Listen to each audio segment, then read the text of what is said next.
Welcome to Safety Unfiltered, brought to you by Velocity View, creators of Safety Assist. Safety Assist is a cloud-based safety management solution that helps construction companies improve quality, productivity, and safety. I'm your host, Mike Matthews. Today we are talking about how technology can be used to improve safety in the construction industry. My guest is Rob McKinney, the Safety Director for AGC Georgia. Okay, so I'm really glad to be speaking with you today, Rob. Today I'm speaking with Rob McKinney, and we're going to be talking about how to improve safety on construction work sites through technology. And we're coming to the tail end of Worksite Safety Month, but as I like to say to my fiance, every day is Valentine's Day. So every month should be Worksite Safety Month. And to that end, I wanted to really have a conversation about a few topics. Just the key elements of how safety on construction work sites can improve the quality, productivity, and safety, and go into more detail about how technology can improve each of these elements. But before we jump into that, Rob, can you give us a bit of background on your role? Absolutely, Mike. It's great to be with you here today to talk and kind of share my story and the work that I'm doing now for the AGC of Georgia.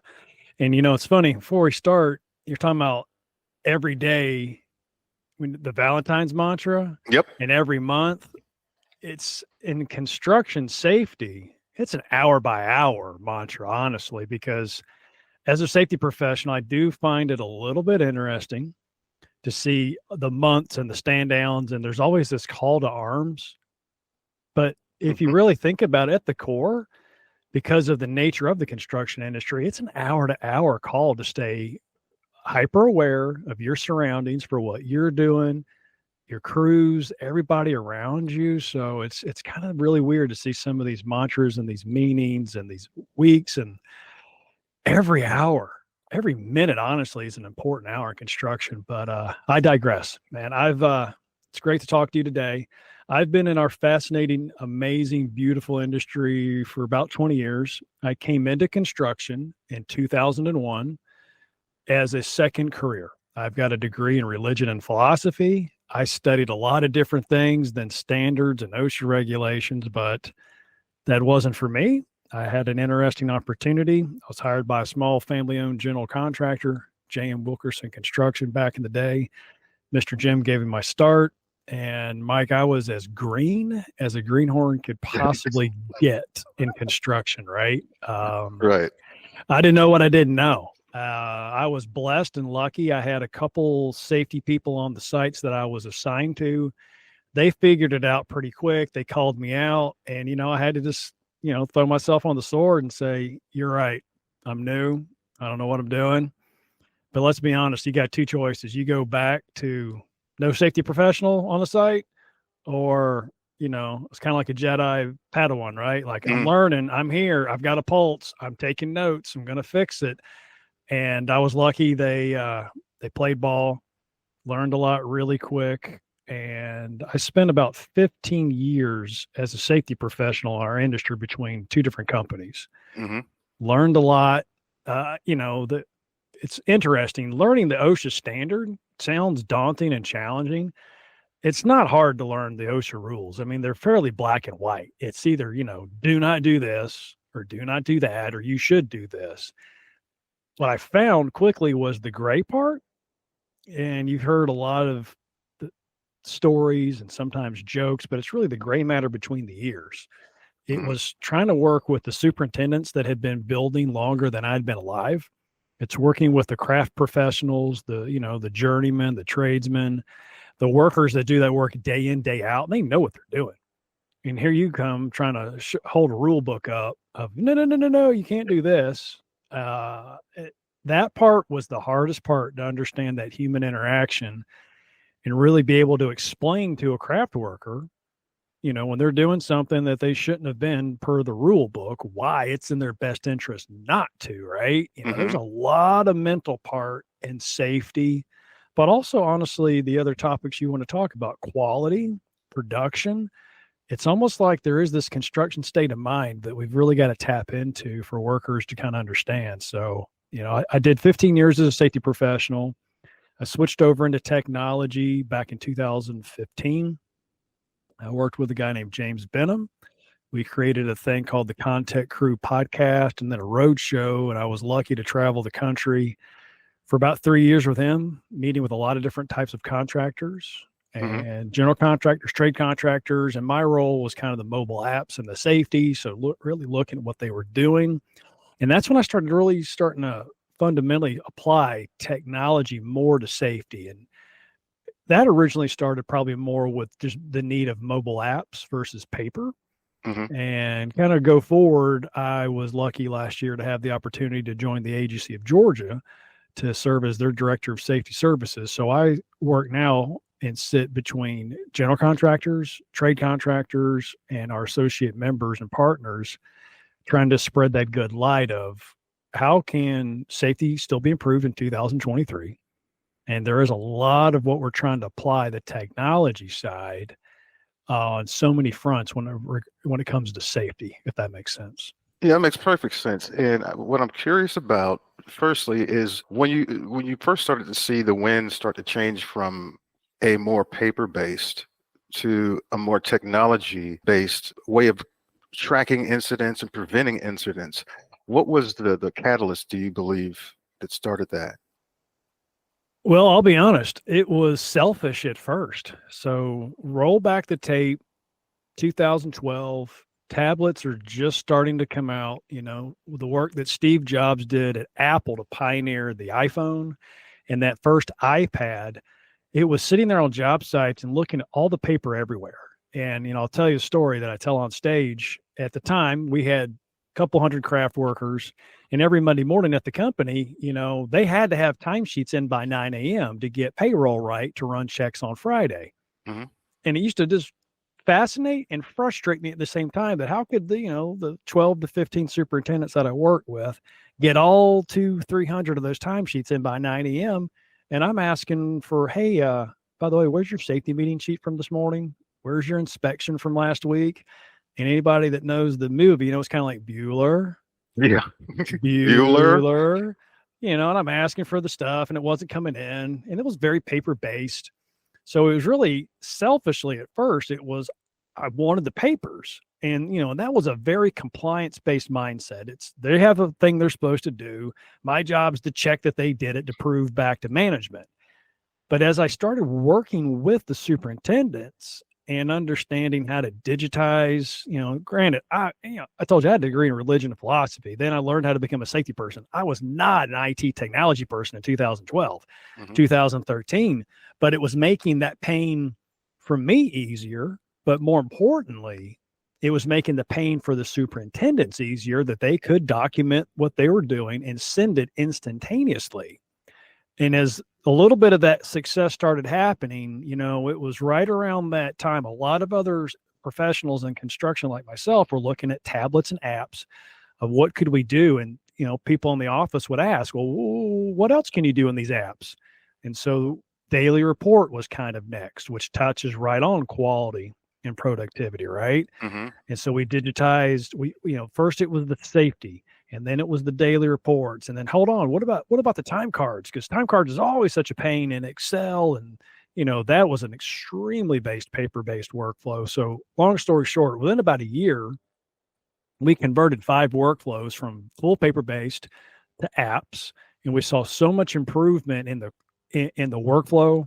We were getting, we went from getting information to data because, when we think about paper, and there's still a lot of paper in our industry, let's not kid each other. There's a lot of paper, right? But when you think about going from a paper-based workflow to a digital, there's really kind of 3 layers I'll put on it for you. The first was we were getting better documentation at the source. So for what I was doing with safety meetings, they're documenting who was in the meeting, what they talked about, any injuries, things of that nature, and they're sending it to me on a Monday in real time. And now they're getting the documentation created in real time. They're also not writing, they're just typing, so it's easier to read. It's now in an email string to me or in the application of choice.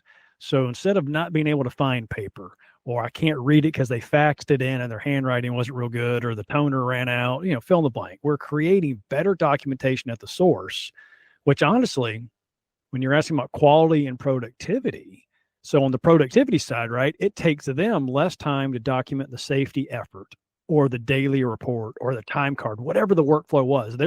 It takes less time in the field, and that's a good thing. That is shaving some time off the clock. Where the true savings honestly came in was at the office when, looking up a safety meeting wasn't a huge pressing issue for me. But imagine 2010, 2012, even 2015, you're looking for that daily report that proves you did something properly or that you asked a question, or Right. where are the time cards for all that overtime that we did that we're not getting paid for?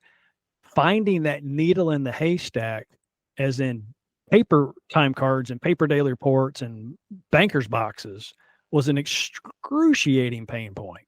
But now we could find it. And, there were times if we had some safety issues and I might have to produce something for OSHA, so there was the upfront time to convert to do this workflow digitally. That helped. But finding the information when you needed it back at the office, that's where the real gold was. But as you start documenting better, you're basically going from, collecting information on paper. I used to kind of joke, we called that the carbon locker. It's locked in there. You can't find it. It's not easy to use. So we shifted, once the tablets and the apps kind of came online, from collecting information to generating data. And that's kind of the second point to think about with all three of the topics is when you're creating data, even if you don't know how to use it right now, if you're not sure how to analyze it, how to trend it, fill in the blank, you're creating it to use later. And that's kind of what I started doing at first with the safety, because I could run very basic reports, but still, I was looking at, did the superintendent complete the weekly safety meeting or not? Did they do their inspection or not? And then in the inspection, rather than just checking boxes in a printed out Excel sheet, then they're checking off some of the hazards that I could start running data. And again, if you think about productivity, if you think about quality, so a daily report, for example, when it's a daily report, printed out form, written down, scanned in, sitting on a server, it's just information, Yeah, I like the distinction you make between information and data. Yeah, huge, different worlds. In safety, I could talk for hours, really any of these topics, but let's stick on that quality and the productivity part, right? If we're looking at the daily report, for example, and you're trying to go back through weeks of handwritten dailies to look for where was the time that company X was not on site, or company X says that they were held up, or the weather, fill in the blank. Now that you're generating data, and you could go back and look for the rain days. You could look for which trades were held up, or how many times an owner, because this never happens, right? An owner comes on site and directs the construction crew to do something that's changing scope. That's not documented in a plan. That's not in an RFI, a change order. But even with the safety, that's where I started really looking to know, well, how many times a month are we finding an employee not wearing PPE? And was it, let's say it's not wearing safety glasses. And as I was learning how to document this better and write the questions better and culturally work with the superintendents to be honest and not just pencil whip it, not just click a box, then you can really start figuring out all right, well, we see more people not wear safety glasses. Now, granted, at the time I was working for a contractor in the Atlanta metro Georgia area. And if you know much about, the weather in Atlanta, Georgia, you kind of say it's kind of humid most of the year. Just a touch, right? So generally in the summer, we would have more safety glass issues because people are fogging them up and they're hot and they can't see through them. Then in the winter, there's still projectiles and hazards flying around all the time. But because, again, 10 years ago, safety glasses weren't quite as good as they are now, it's those kind of things I'm looking for. Or if there's people, fall protection issues or back issues. Once I was able to have the company start creating data, then we could analyze that data and figure it out. Now, fast forward into the current times, it is really interesting to kind of think about.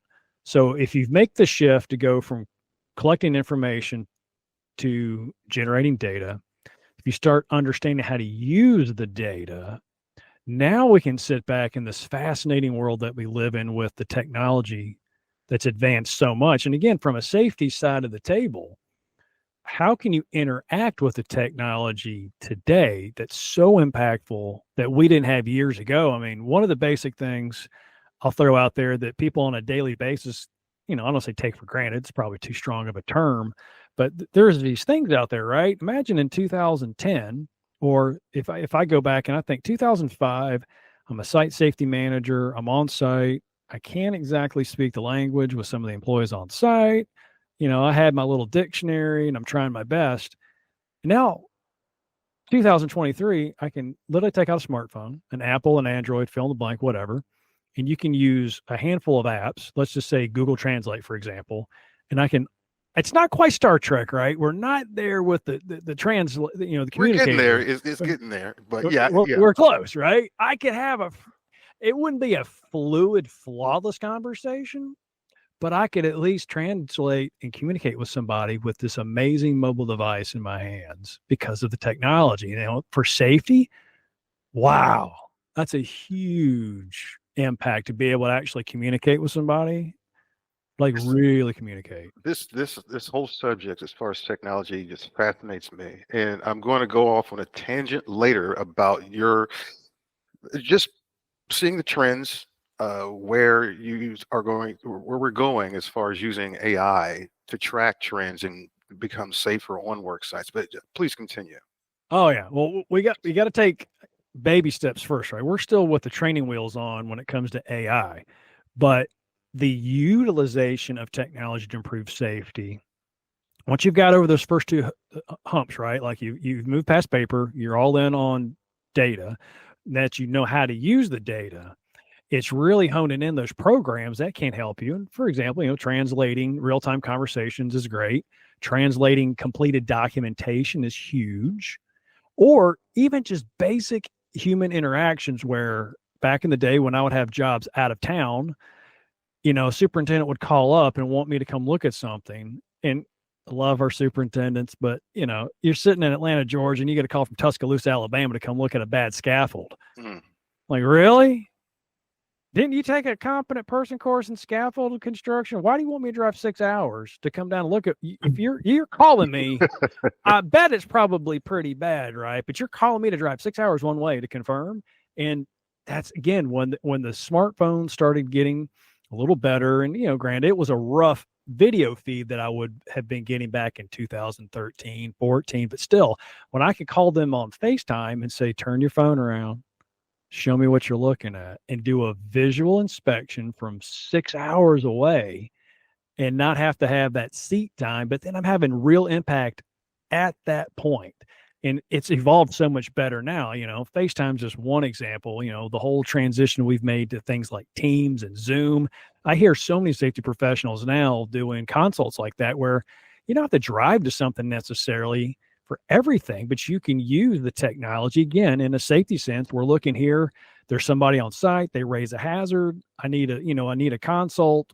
And if their mentor, their supervisor, whoever they report to can't get there, great, do a video call. There's so many platforms out there, and the connectivity also has gotten a lot better that, it's not going to be choppy. They're going to be able to communicate and talk, or flip it around. So if we're on that video idea of how can technology improve safety, so you can communicate in real time for hazards, for issues, you're in a crisis mode. But what about just the training, since the pandemic, is a horrific thing. Don't ever want to have one again, but there's been a lot of lessons learned of, all right, well, let's talk about the place for video-based learning through Zoom or Teams or whatever your platform of choice is, where you can now train employees remotely on demand constantly. It's not just rain days that, we can't work and we're going to train. So we could use that technology again. We could do inspections in real time, video-based. We can do training in time, real-based, meetings. Or now we're heading down that path, what you're talking about, AI. Let's stop for a minute, though, and think about AR and VR. virtual reality, Very true. augmented reality. There's a lot of good programs out there. I've studied 3 the past year that they can deliver a very unique experience that you put on that headset. And let's stick in VR for a moment, because I think it's got the most application, where there's companies out there that have great content. And I'll give you an example. I tried one out a few weeks back, and my daughter's 10 years old. She's not in construction. I sat her down. I explained how the system works, and my 10-year-old figured out a Pico VR headset. Dude, 5 minutes, maybe 5 minutes, right? Mm-hmm. So then I explained, all right, I put her in an excavation simulator, and she needed a little guidance. I had to kind of, explain when it got to the point of oxygen deficient atmospheres, and it was, given those options of, 19, 20, 21. I just had to kind of explain the concept. But long story short, my daughter did an intro excavation safety class. She's 10 years old. She passed it in a VR headset. Wow. Like 100%, like nailed it. Is that I love technology for that one reason. It ups the game and it speeds up training, and also it puts you in real world situations without that danger of loss of life and limb. 100%. You're getting muscle memory, mental muscle memory, with no potential of physical scars or broken bones. Exactly. I just watched a video of somebody that was using a VR system to learn ping pong. Never played a day in their life. Over the course of a month, they were able, through muscle memory, to beat the trainer. Wow. So, I mean, VR has so many applications, but please continue. And that's the concept. Now, you're talking about AI. Mm-hmm. And there's been a few products out there claiming to have AI. I think they're actually really, if you know the term ML, they're more, let's say, machine learning. Very much so. You know what I mean? Mm-hmm. But getting to the AI point, and it's going to be a very big brother conversation for our industry of how to use that. But let's say we can get not quite to Minority Report level, Yeah. I don't want to go there, but how can an artificial intelligence sit on top of a company's data set or multiple company data sets and look for those trends? But more importantly, this is where the intelligence part would kick in. We have tools now that can do the machine learning. They can review photos, and they can identify employees not wearing hard hat, safety glasses, vest. That's been out for a couple of years. It's fairly solid, and it's proven. That machine learning is working. Mm-hmm. And it's interesting. The kicker is, and again, this is kind of where it gets scary, right? Is this Minority Report? Are we talking Terminator? When the AI is watching live data, live feeds of a job site, and detects the employee either at an at-risk behavior because they're not wearing PPE, or it's somebody near a leading edge, not tied off. Maybe it's a drone that flies over site and detects an employee 12 feet down in a single wide ditch with no trench shoring. It's somebody, or maybe there's sensors. You're scanning the crew, and 2 people, their base body temperatures outside the parameters, right? Right. That's when it's going to kick in.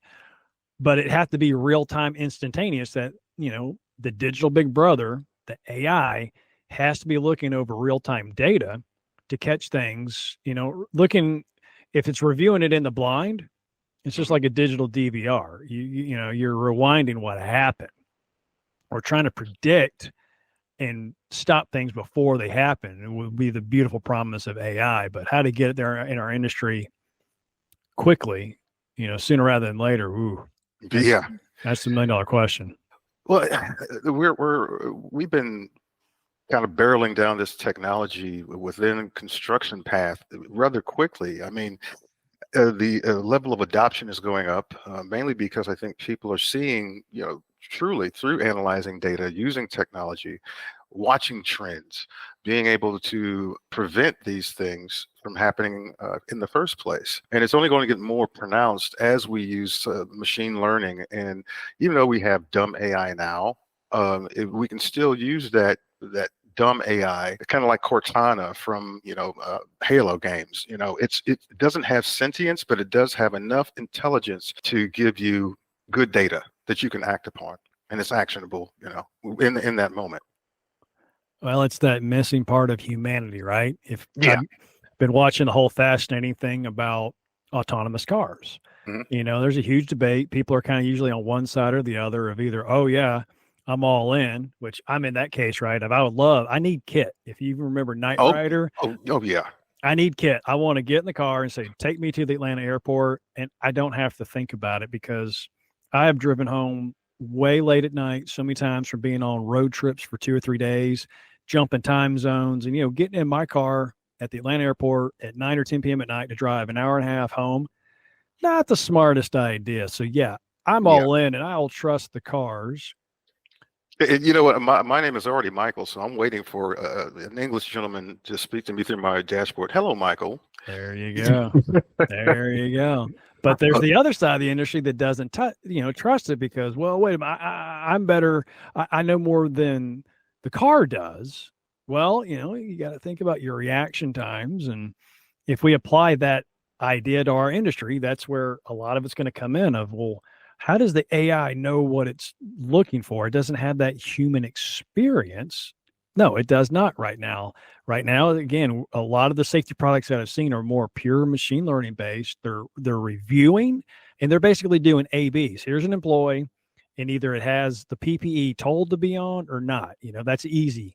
But the context, maybe there is an employee with all their PPE on, standing on the leading edge, 4 floors up with no guardrail or harness. That's where machine learning is not going to catch that. That is where we would need that artificial intelligence. But even, again, what can the AI see through the photo or the video feed? But that's where computer power kicks in, that maybe the AI is intelligent enough that it's taking it flags a photo, it's pulling up the real-time video feed off the tower crane. Maybe there's a drone that it can redeploy to come and just pass by again to confirm, like, yep, that's an employee. Check. It's the employee standing on a leading edge. Check. It's scanning. There's no harness, lifeline, anything tied to it. Check. There's no guardrails. Check. Okay, imminent danger. And then whatever the company protocol is would kick in to alert the safety professional, the superintendent. But that is a lot of high-end tech flowing at one time on a job to make that beautiful dream come to reality. Man, and it's only going to get more advanced as these AI programs get more nuanced.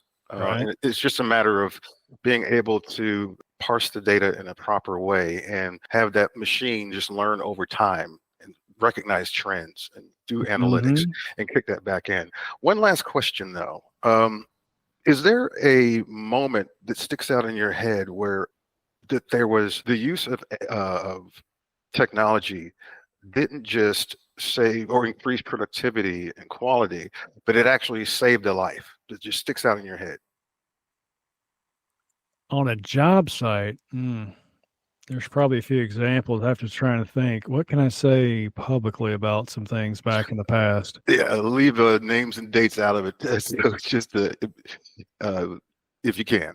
We're getting closer to it. The industry still, it's not a standard application, right? There's been a few things coming up. The closest that I can really think through is it's more in the body sensors. So if you think at a core level, there's been lots of stories of, let's say, the Apple Watch, where somebody was cycling or riding their dirt bike, fill in the blank, and they crashed or incapacitated, and the watch did its job and alerted, the emergency contact, and that kicked in. That is not a direct example in construction currently. I haven't heard of a story that directly, but there are some other products that are out there that do track body temperatures, for example.